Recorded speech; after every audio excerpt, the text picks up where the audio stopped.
So looking at this piece now, I know that there is going to be a lot of work that will be needed to create, the timber texture on the houses.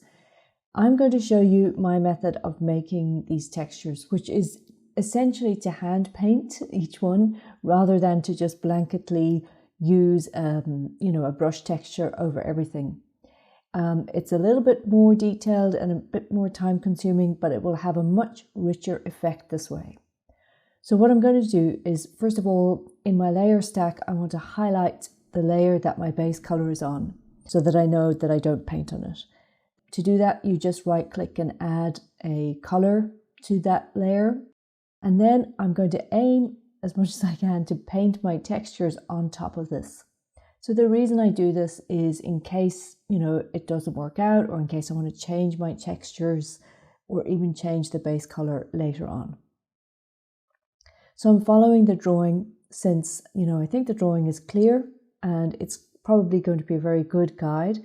And essentially the process is this. I will make a selection with the lasso tool, grab a texture brush, and then paint over with a slightly varied tone, something slightly different to the base color, maybe a little bit darker or a little bit lighter.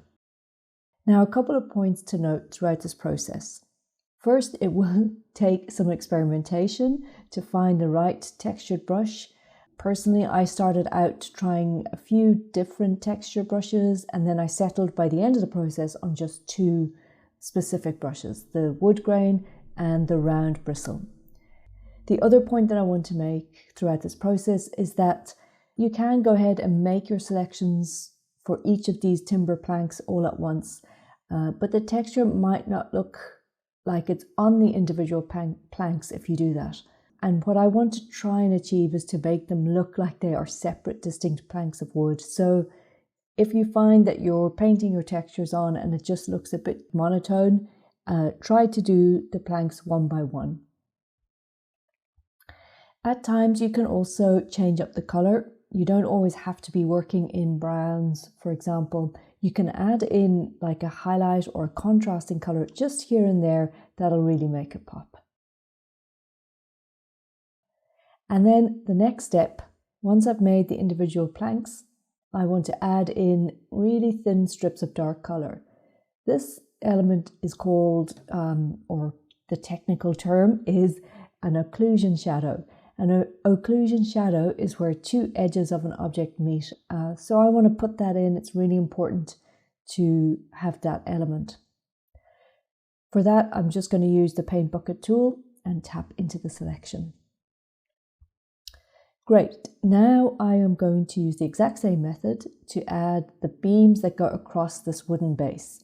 I've got this long support beam here that I want to indicate is rounded. Adding in this texture, I'm also considering the fall of light along the top. Since it's protruding out of the rest of the house at the front, I want it to catch the light. So I'm adding in lighter color along the top and a little bit of a darker color along the bottom. On the top section of the house, these beams also need to have that same sense of dimension since they are on top of the base. So I'm going to make sure to give that consideration, make the darker shadow be on the left to make them look like they're, sturdy and weighty and sticking out from the house.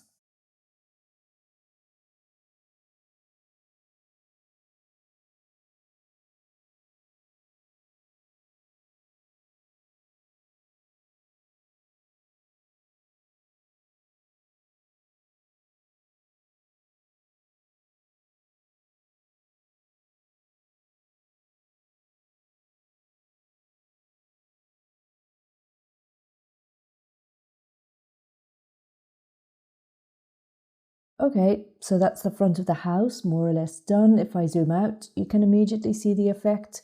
It does take a bit of time and a bit of patience, but it's really worth it.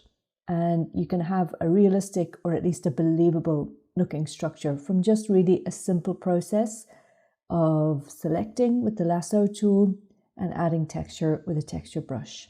The last point that I do want to make in this lesson before moving on to the next one is that when you get down to the base of the house where, the structure meets the ground, and this can be applied to any building that you're painting, always kind of give some thought to how those structures or buildings meet the ground, what the edges are or the transition. In other words, I don't want to have just the house floating on top of the snow. So I'm going to paint in some marks to indicate that rough transition and paint some snow sort of coming up onto the base. And that's going to just look a lot better. So in the next lesson, I will continue on with painting up these textures. When you're ready, meet me there.